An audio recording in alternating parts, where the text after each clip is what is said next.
الكيكة اتحرقت مني في الفرن. بس معلش معلش، ليها حل ليها حل ان شاء الله.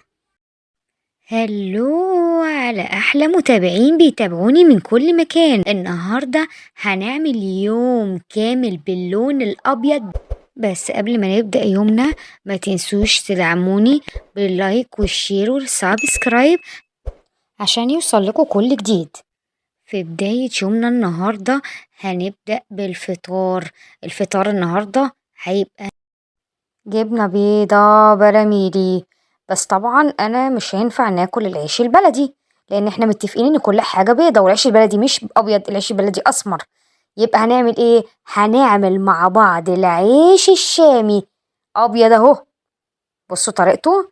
هنجيب شوية لبن نحطهم في صحن، في طبق، في اي حاجة، نحط عليهم شوية خل عشان نحول اللبن يبقى زي زبادي. طبعا عشان انا ما كانش عندي زبادي، حطيت دلوقتي معلقتين قشطة وبقلبهم مع بعض. هتلاقي اللبن بالقشطة بالخل هتلاقيهم ربوا كده مع بعض وبقوا شبه الزبادي. وهنحط معلقتين سكر اهو زي ما انتوا شايفين، ومعلقتين خميرة.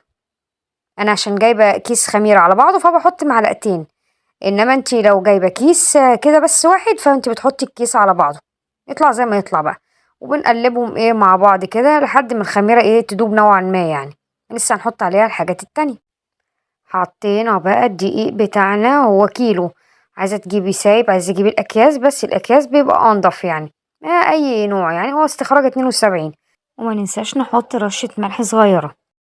على فكرة طريقة العيش الشامي دي سهلة جدا، هي تقريبا هي طريقة عمل الفينو.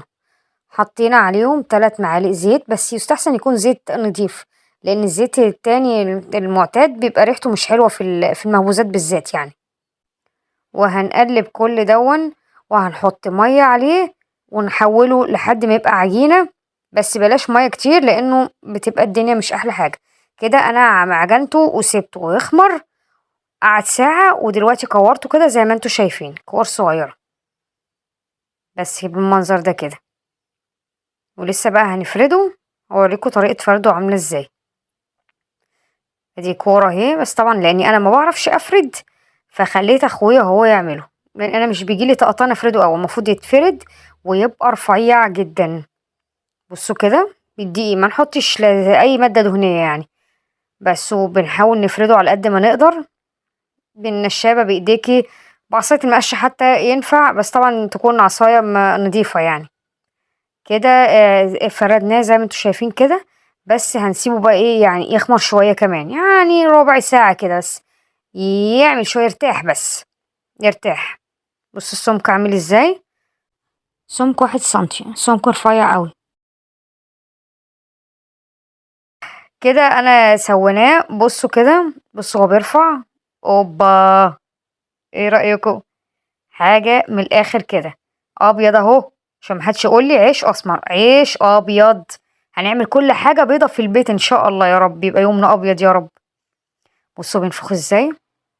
بتعمل على النار، بس النار تبقى عالية من غير اي مادة دهنية، يعني على طول في السريع السريع السريع. بصوا، اوعى وشك. شفتوا العيش بتاعي عامل ازاي؟ نيجي بقى لأصعب مرحلة، اللبن. هنشرب لبن وناكل زبادي. انا بس المشكلة ان انا اللبن مش بحبه قوي، بس بحب الزبادي، بعشقه عيش يعني. بس مضطرة اني انا اشرب لبن عشان خاطر يومنا ابيض. مم. لذيذ، لذيذ. بس هو مفيد جدا ولازم يتشرب، لازم. انا بنصح اي حد يشرب لبن على قد ما يقدر، لان ده هيحافظ على اسنانه، مش هتقع زي اسناني. فيش عليه شوية فراولة ولا موز، بس لذيذ لذيذ. نشرب تاني. مم. اوه، كفاية كفاية، مش هقدر اشرب اكتر من كده. انا اروح ادور على اي حاجة تانية بيضة اعملها واكلها او اشربها، مش هقدر اكمل مع اللبن ده يا جماعة. بصوا، ادي الجبنة اهي، حضرنا الزبادي اهو معانا، لسه هنفتحه وناكله. وعيشنا الطازة الجميل اللي احنا عاملينه بايدينا خلص وسخن ملهلب. يلا بينا بقى اسيبكم عشان اروح اكل، وارجع لكم تاني كمان شوية بعد ما افطر، عشان لسه قدامنا حاجات كتير عايزين نعملها. استنوني بقى. هنتغدى هنتغدى جلاش ابيض اهو، جلاش ابيض مزهزه. بصوا يا جماعة، أنا ما باحطش بين الرقات سمنة، باحط الطبق ده فيه لبن، على خل، على زبادي، على قشطة، على معلقة صغيرة سمنة. بس طبعا هو خفيف لأني أنا طبعا للأسف ما صورتش من أول، فصورت في الربع الأخراني فزودت شوية لبن كده فتحسوا إن هو خف شوية. بنقعد بندهن الصينية كده. أنا ما بحبش أدهن السمنة لأن هي بحسها بتخليه مجلد شوية، فأنا بفضل الطريقة دي بتخليه طري وبيبقى طعمه حلو كده ومش عارفة أقولها لكم ازاي، بس هو بيبقى طعم يعني بطعمه قوي. حط راق، مش معلش الجلاش طلع مكسر للأسف، بس هنحاول بقى ان احنا نحط ايه، قطعة وقطعة، وكمان الصينية كبيرة. بس مش مشكلة مش مشكلة، احنا هنتصرف. بعد ما حطينا الراق نحط طبعا ايه اللبن بتاعنا والخلطة اللي احنا عملناها، ونحط كمان شوية بيكنج باودر، بيبقى حلو قوي قوي في الخلطة دي، بيخلي الحاجة كده مورقة كده وشبه الكيكة كده، تحسها كده بتروح وتيجي معاك، حلوة قوي قوي قوي. اهو زي ما انتوا شايفين كده، هندهن الصينية، ندهن كل حاجة وكتروا عادي. انا ما بحطش بين كل راقين، انا بحط بين كل راق وراق بس. وبعدين هنقطع الصينية، لازم تتقطع قبل ما تدخل الفرن. تحشيها بقى الجبن طبعا لان يومنا ابيض، هنحشيها جبن رومي، يعني هي رومي صفرة بس مش مشكلة تنفع برضه، جبنة رومي، جبنة بيضة، جبنة موتزاريلا، الحاجات دي من النص كده يعني. طبعا انتي في العموم اي حشو عندك بتعمليها، لحمة مفرومة، سجق، بس السجق بتبقى جميلة اوي، بتبقى احلى كمان من اللحمة المفرومة.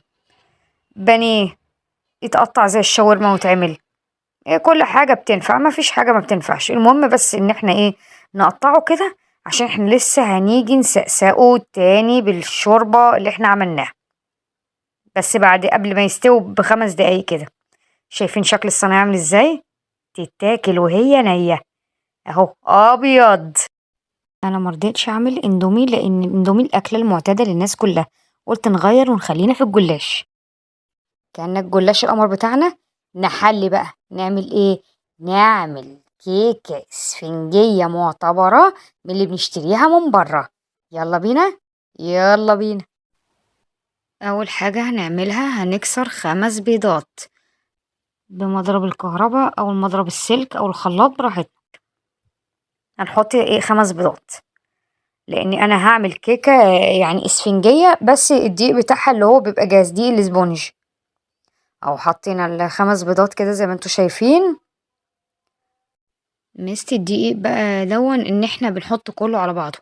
جبت نص كيلو دقيق اسبونج ابيض، ابيض اهو، وقمت حطاه على البيض، وهنزود عليه ظرف فانيليا ان امكن، يعني عندك فانيليا عندك حطيها، ما عندكيش مش لازم. وهنحط عليه كمان ميه، نص كوبايه ميه، وبعدين هنفضل نضرب فيه لحد ما يبان له صاحب، يعني ربع ساعة كده. بصي هتلاقيه بيبيض معاكي ازاي، وهتلاقيه تقل كده وعمل فوليوم حلو. ما تقلقيش يعني، اضربي وقفي شوية، اضربي وقفي شوية برضك عشان ايه المضرب يعني ما يخربش ولا حاجة. اهو بصي بقى عامل ازاي، يبدأ يبيض معاكي، يبيض كل ما يبيض كده انت كده خلاص كده قربنا على على المرحلة النهائية. اهو بصوا بيض ازاي بقى لونه ابيض. نصب بقى في صينية وسط كده. للأسف يا جماعة ده الشكل النهائي، هي اتحرقت مني في الفرن، فأنا حاولت إن أنا أشيل الوش، وحطيت بقى شوية مانجا وشوية شوكولاتة وكده. وطبعا مش هاكلها للأسف، لأني أنا متفقة إن النهاردة يوم أبيض. بس هاكل إيه بقى؟ هعمل كنافة. كيس كنافة لقيته عندي في الفريزر، هعمله وأمر لله، وهما ياكلوا الكيكة أم مانجا وشوكولاتة المحروقة طبعا. مش مشكلة مش مشكلة، ما هو النهاردة يوم أبيض بقى، عشان خاطركم بس. كان لو حلينا نعمل ايه بقى، نتسلى. هنعمل ايه، نختتم يومنا بايه يا ترى، بالفشار اللذيذ، بوب كورن. احلى سناكس ممكن ناكلها، ولا تقولي بقى سوداني ولا لب، كل ده ايه لونه اصفر، احنا عايزين بقى اللي لونه ابيض. بصوا الفشار جميل ازاي، انا بعشق حاجه اسمها فشار، بحبه قوي قوي قوي. ايه رايكم؟ يا رب يكون اليوم عجبكم، ويكون كان لذيذ كده واستمتعتوا بيه معايا. ولو عجبكم الفيديو دون وعايزين ألوان تانية، اكتبولي تحت في الكومنتس. باحبكم أوي، باي باي.